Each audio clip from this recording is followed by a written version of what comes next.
Hey guys, I'm Meg Green, your CAVHS Health and Wellness Dietitian, and today we're going to go over how to grow your own herbs.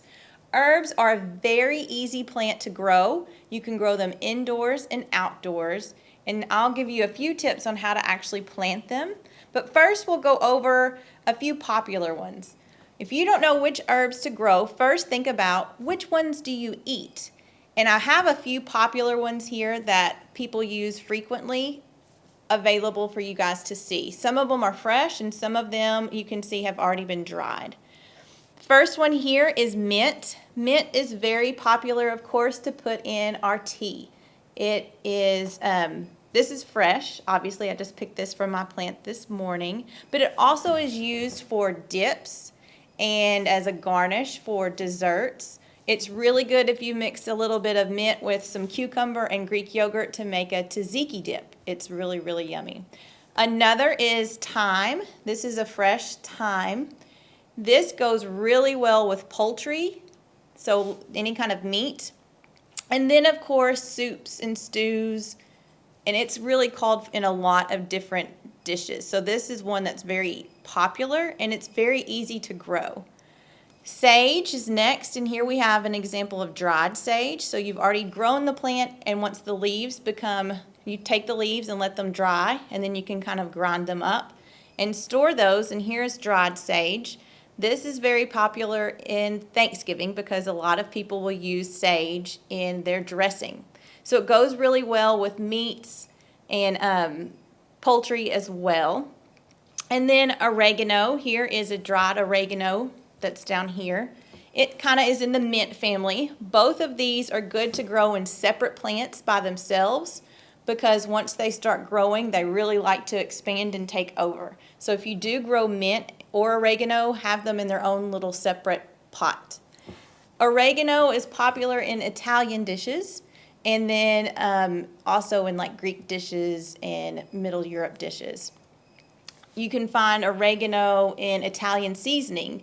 And so if you have your own herb garden, you don't have to worry about buying your own spices or seasonings because you can make your own blends.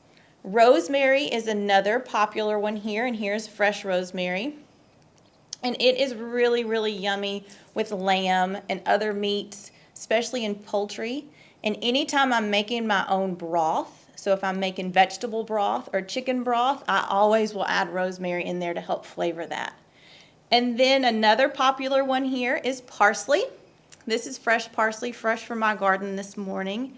I use this in almost all of my dishes that I make, whether it's flavoring rice or pasta, if I'm flavoring soups, or especially with different meats, poultry items, things like that. I always will put parsley.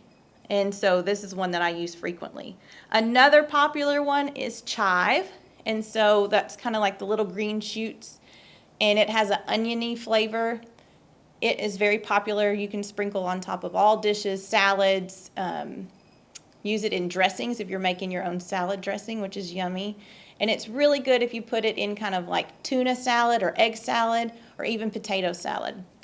And so I like to put it in just plain rice to give it a little bit of flavor. So now we're going to actually plant, and I have here basil. This is one of my favorite ones, and I use this all of the time. It can go well in salads. It also makes a fabulous pesto, and you need a lot of different basil leaves to be able to make pesto. So we go through a lot of basil at our house. It's really good with pastas, and it goes in your Italian seasoning blend as well. Whenever you're planting your herbs, you want to make sure that you have a pot filled with potting soil and that the pot actually drains. If for some reason you don't have a pot that drains, you can put some rocks at the bottom of that to help so the water doesn't just sit. And if that happens, you'll notice some mold and your plants won't be able to grow. They'll color differently, maybe yellow. Sometimes it'll not grow well at all. And so you'll take your little starter plant out, just kind of shake it because you can see the roots here. And you don't want to disturb the roots. I've already dug a hole, so you want to dig a hole and then kind of put it down. And then you'll just fill the dirt on top of it.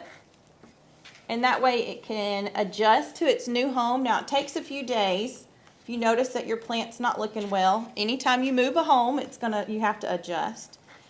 And feel free to water it, of course. Basil is one that you can grow indoors or outdoors. And so if you grow a plant indoors, you want to make sure and keep it by a windowsill so it gets some sunlight. And then I also have a few little seeds that I'm going to take and just kind of dig a little hole with my finger and put a couple of seeds in each one of these little holes, just so I can have a different range of basil growing. Because once it starts to grow and get really tall, I like to have another one coming up underneath it that's called like staggering. So now we have our garden growing, and the benefits of this is that you're not going out and spending a whole lot of money on spices. Even dried spices can cost a lot of money, and you have fresh ones growing here. So to use fresh, if you're going to pick fresh, you want to pick your leaves, and you don't want to take over a third of the plant. You want to make sure that you have enough growing, and so you can take those leaves, wrap them in a little bit of a damp paper towel and put that in a little storage container in the refrigerator, and that will last up to a week.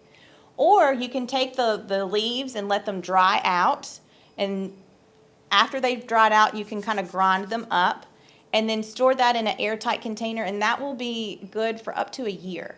And so I know a spice container can range anywhere from $1.50 to sometimes $5. So you're really saving a lot of money.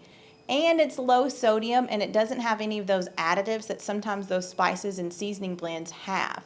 So it really is a smart, healthy way to taste and eat your food. Another fun thing about this is that you're getting your hands dirty and playing in the dirt. It's very therapeutic and a good stress reliever. And who doesn't need a better stress reliever right now during this time? And another cost-efficient way of saving money during all of this. And what's neat is that you can make your own blends. Like I said, the oregano, rosemary, basil, parsley, let those all dry together and grind them up, and you have your own Italian blend. Take the seasonings that you've grown to like and mix them together, and you can have your own spice. Hope you guys enjoy.